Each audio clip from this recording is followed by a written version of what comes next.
For 41 days, a woman heard the voice of the man she loved.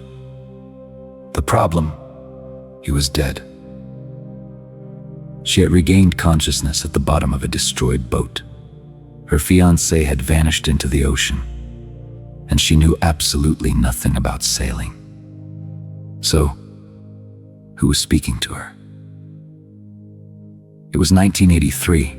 Tami Oldham was 23 years old and living the way many young people dream of. No fixed address, trading work for passage, discovering the world one port at a time. She had left San Diego as a teenager, determined to see what lay beyond the horizon. Every port was a new story, every boat a new temporary family. It was a simple life, but completely free. It was in Tahiti that everything changed. Richard Sharp was 34 years old, and everything Tami was not. Experienced, calm, with years of ocean in his hands. He had sailed the entire world, survived storms that would make any sailor turn back. When he docked at the pier in Tahiti, Tami was tending to another boat. One look was all it took for both of them to know. Something had changed forever. They spent 5 months sailing together across the South Pacific. 5 months beneath the stars, learning every detail about each other. Richard was patient, protective, passionate about the sea. He taught Tami carefully how to read the wind, how to interpret the stars, how to respect the ocean. She learned quickly and loved every moment. When they docked in Tahiti again, they were engaged. The world was theirs, and they had all the time in the world to explore it. That was when the job appeared. A friend of Richard's needed someone to sail his boat, the Hazana, from Tahiti to San Diego, California, 6,000 kilometers across the Pacific Ocean. For Richard, it was a familiar route, almost routine. For Tami, just another adventure, alongside the man she loved. They accepted without hesitation. They departed in early October 1983. The first days were perfect. Blue skies, favorable winds, the Hazana cutting through the water with elegance. Tami recorded everything in her diary. The smell of salt, the color of the ocean at dusk, the long conversations with Richard about the future they wanted to build together.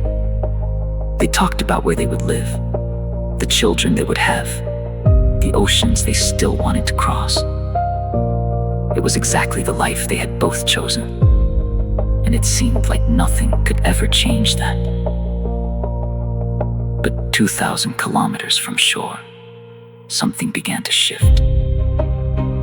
The sky that had been blue began to darken at the edges. The wind that had been gentle began to gather strength. And the Hazana's radio brought news that made Richard furrow his brow for the first time in days. A tropical depression was forming near Panama,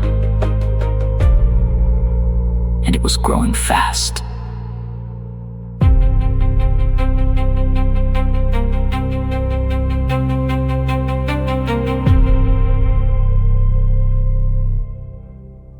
The radio brought unsettling news. A tropical depression near Panama was growing fast. It became a storm. Then a hurricane, Hurricane Raymond, with winds of 235 kilometers per hour, was changing course. And the Hazana was directly in its path. Richard studied the charts and made a decision. He told Tami to go below deck and take cover. He would stay outside.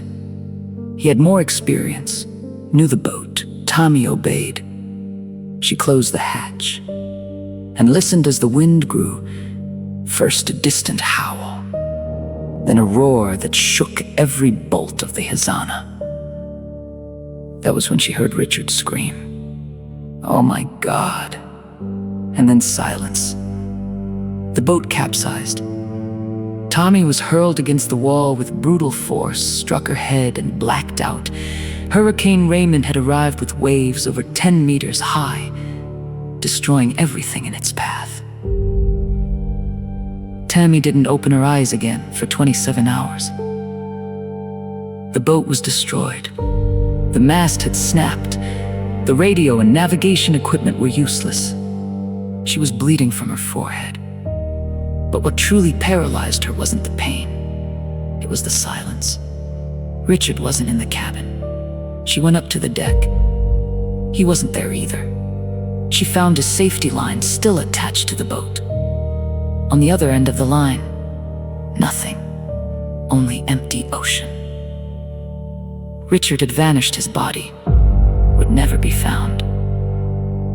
Tami was 23 years old, alone in the middle of the Pacific on a destroyed boat with no radio, no GPS. Only a few cans of sardines, fruit salad, and peanut butter.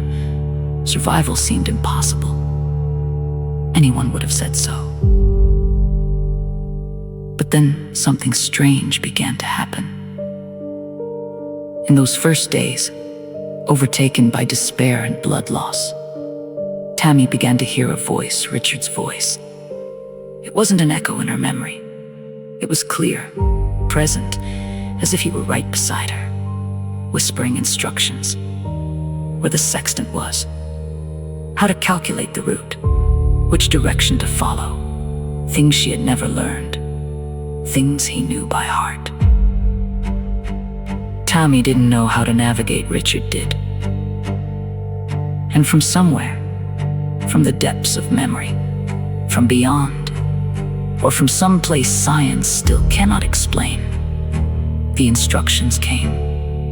Every day at noon, Tami picked up the sextant and measured the angle of the sun on the horizon, calculated her position, adjusted her course toward Hawaii, exactly as the voice told her she must do.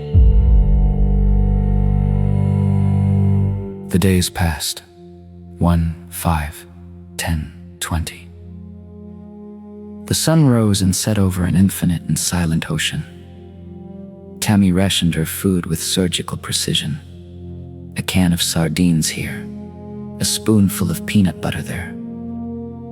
She drank rainwater when she could, slept little, dreamed of Richard, woke and sailed again. There were moments when she wanted to give up. The blood loss from the cut on her forehead caused increasingly frequent delirium. Dehydration weakened her body hour by hour. There were entire days when she fell into a state of paralysis so deep she no longer felt hunger, or pain, or exhaustion, or longing. Only a vast emptiness in the middle of an even vaster ocean.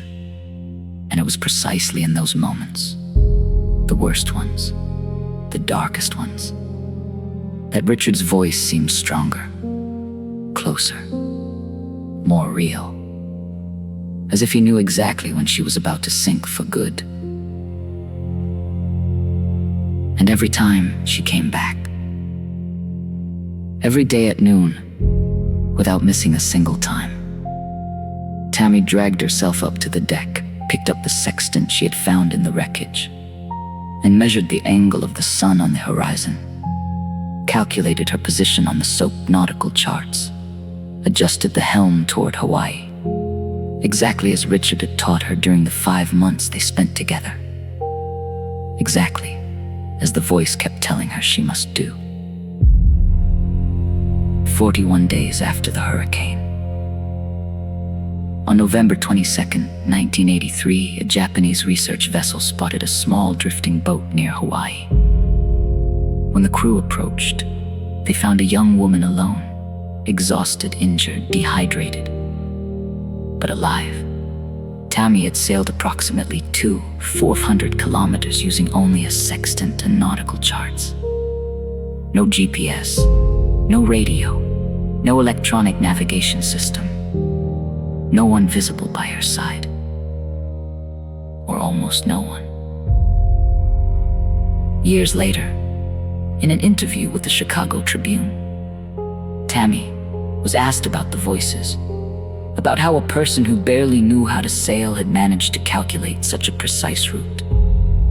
For 41 days in the middle of the Pacific, injured and completely alone, she thought for a long moment and said there was an inner voice that insisted she had to keep going, that never let her give up, that knew exactly what to do when she no longer knew anything at all. An inner voice, that is what she said.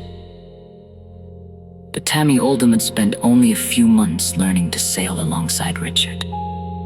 Not enough to cross the Pacific alone. Not enough to use a sextant with the precision needed to find an archipelago in the middle of an infinite ocean. Not enough to do what she did. And yet, she did it. So you decide. Was it the extraordinary strength of the human mind under extreme pressure? Was it the love of a man who refused to leave even after death? Or was it Richard Sharp, from somewhere our eyes cannot see, that our science still cannot explain, silently guiding the woman he loved back home?